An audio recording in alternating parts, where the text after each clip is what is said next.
Can this be accomplished?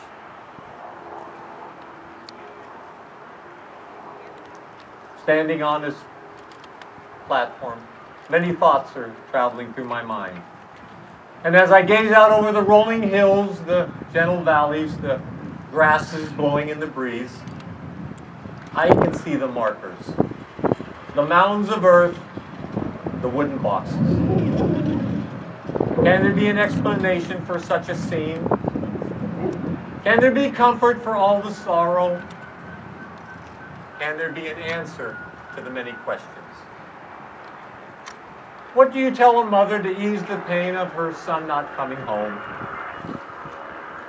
What words do you use for a wife whose husband won't be returning to her? How do you explain to a young child that her father won't be there to see her grow?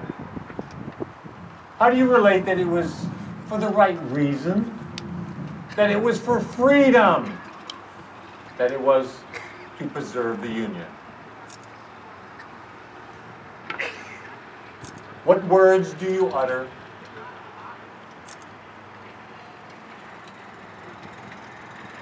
What letters do you write?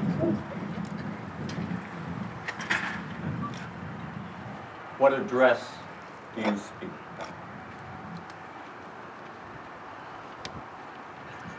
Fourscore-and-7 years ago, our fathers brought forth on this continent a new nation, conceived in liberty and dedicated to the proposition that all men are created equal. Now we are engaged in a great civil war, testing whether that nation, or any nation, so conceived and so dedicated, can long endure. We are met on a great battlefield of that war. We have come to dedicate a portion of that field as a final resting place for those who here gave their lives that that nation might live. It is altogether fitting and proper that we should do this. But in a larger sense, we cannot dedicate, we cannot consecrate, we cannot hallow this ground.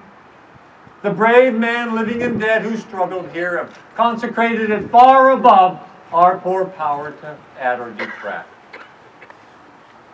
The world will little note nor long remember what we say here, but it can never forget what they did here.